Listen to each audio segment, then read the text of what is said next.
राजीव को अपनी आंखों पर विश्वास नहीं हो रहा था और वो बस आयशा को उस आदमी से गले लगते हुए देख रहा था। उसके सिर में बहुत गुस्सा पनप रहा था और मन कर रहा था कि अभी जाकर उस आदमी को मारे और उससे पूछे कि ये सब क्या चल रहा है।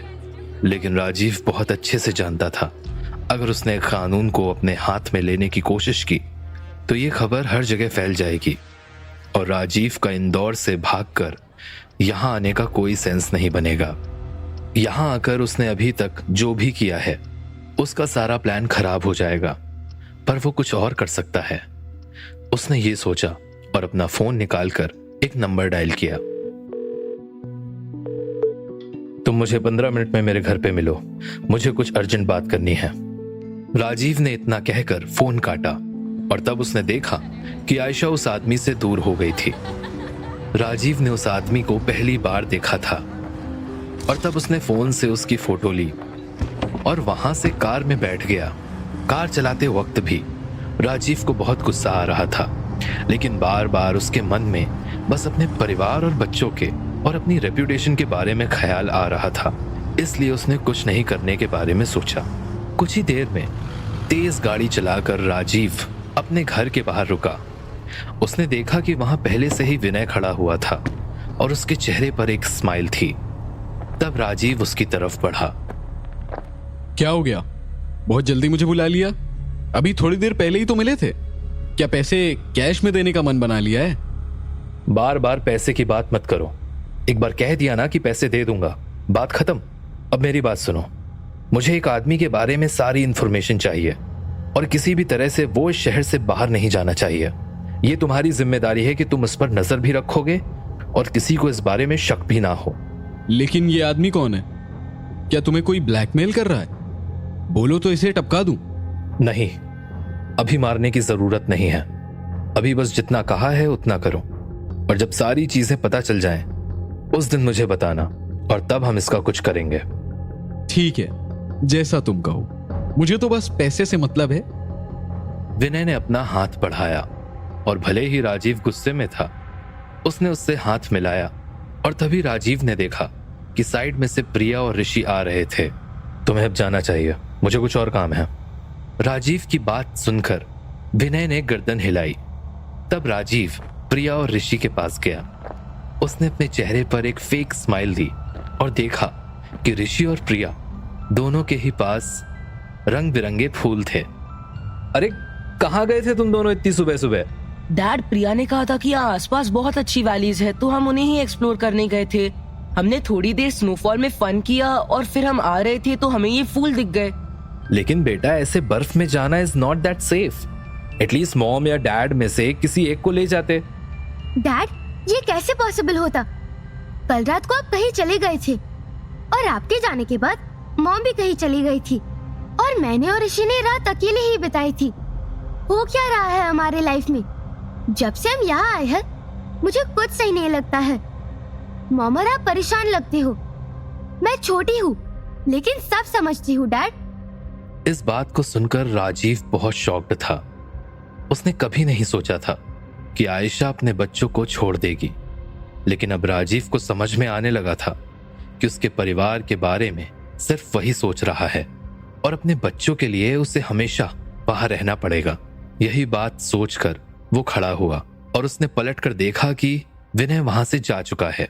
तब उसने कहा, तुम चिंता मत करो, डैड है ना तुम्हारे साथ, मैं कुछ भी नहीं होने दूंगा तुम्हें। और रही बात मॉम की, तो धीरे धीरे सब कुछ नॉर्मल हो जाएगा। बस तुम मुझ पर विश्वास रखना। अब चलो, मुझे रेस्ट करना है। राजीव ने प्रिया और ऋषि का हाथ पकड़ा और उन्हें घर के अंदर ले गया। थोड़ी ही देर में आयशा घर आ गई, लेकिन राजीव ने उससे कुछ नहीं कहा क्योंकि वो कुछ बड़ा प्लान कर रहा था और शाम को वो मीनाक्षी के 2 करोड़ उसे देने के लिए चला गया।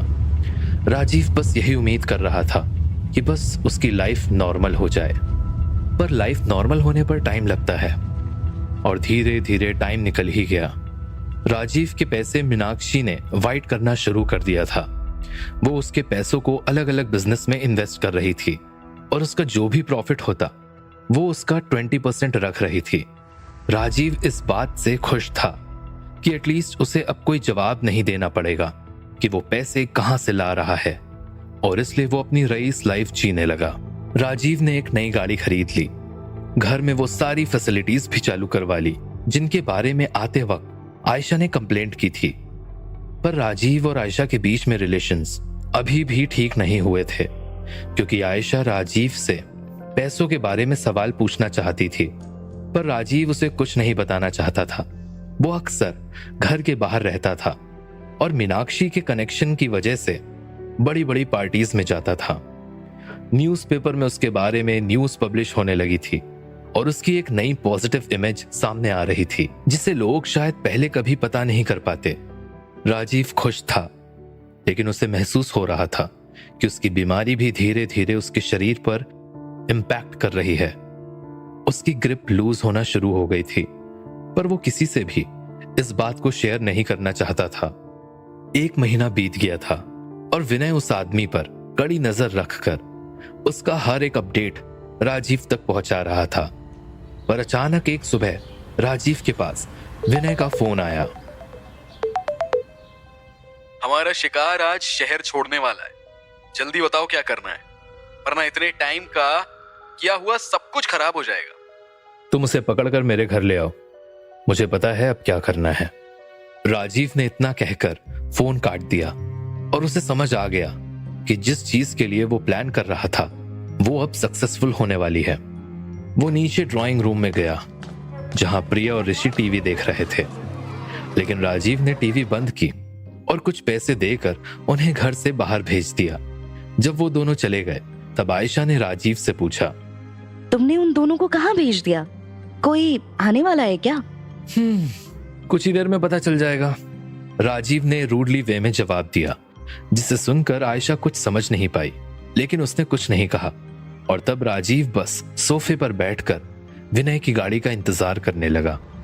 और कुछ ही देर में राजीव ने कार ब्रेक की आवाज सुनी और उसके दिल की धड़कन तेज हो गई। गाड़ी की आवाज सुनकर आयशा भी बाहर आ गई और तब उसने देखा कि विनय घर के अंदर आ रहा है, लेकिन उसके पीछे हाथ पर बंधे हुए आ रहा था वो आदमी जिससे आयशा उस दिन मिली थी। उसके मुंह से खून निकल रहा था और ऐसा लग रहा था कि उसे बहुत मारा गया है। ये सब क्या हो रहा है? बैठ जाओ आयशा, सब पता चल जाएगा। तुम अपने आप को बहुत होशियार समझती हो, लेकिन तुम एक बेवकूफ से ज्यादा कुछ नहीं हो। अगर तुमने एक भी कदम इस आदमी की तरफ बढ़ाया तो फिर अंजाम अच्छा नहीं होगा। राजीव की बात सुनकर आयशा अपनी जगह पर खड़ी रह गई। तब विनय ने उस आदमी को राजीव के सामने घुटनों पर बैठाया। बहुत भागने की कोशिश कर रहा था, लेकिन मैंने इसे पकड़ लिया। आखिर मुझसे ये जीत नहीं सकता, इसे ये समझा देना तुम। क्यों रे, अपने आप को प्लेबॉय समझता है तू? किसी की भी बीवी के साथ सोएगा और उसे पता भी नहीं चलेगा, ये सोचा था तूने? कहां से आया है और अपने आप को कितनी बड़ी तोप समझता है तू? मेरी बीवी को टच करने की हिम्मत कैसे की?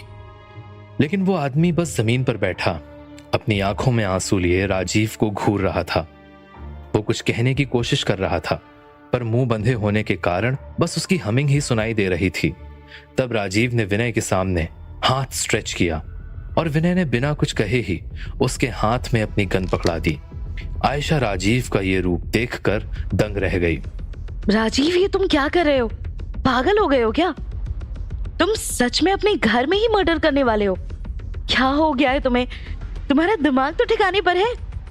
हाँ, सब कुछ सही जगह पर है। अब ये तो जवाब दे नहीं रहा, तुम ही बता दो कि ये कौन है, वरना मैं इसे गोली मार दूंगा। तुम्हारे पास बस 10 सेकंड है। राजीव ने अपनी गन को उस आदमी के सर पर तान दिया। आयशा राजीव के इस रवैये को देखकर हैरान थी, पर उसे समझ आ रहा था कि राजीव ऐसा कर सकता है। और तब उसने चिल्लाते हुए कहा, ये मेरे बॉयफ्रेंड है और हम पिछले 2 साल से रिलेशनशिप में हैं। ये मुझसे बस यहाँ मिलने आया था और आज यहाँ से जा रहा है। प्लीज इसे छोड़ दो, मैं तुम्हारे सामने हाथ जोड़ती हूँ राजीव, मुझे और इसे माफ कर दो। आयशा की बात सुनकर वो आदमी अपनी गर्दन हिलाकर कुछ कहने की कोशिश करने लगा, पर इतनी ही देर में राजीव ने गन का ट्रिगर पुल किया और उस आदमी के सर में गोली मार दी। गन की आवाज सुनते ही आयशा की चीख निकल गई और तब वो आदमी नीचे जमीन पर गिर गया।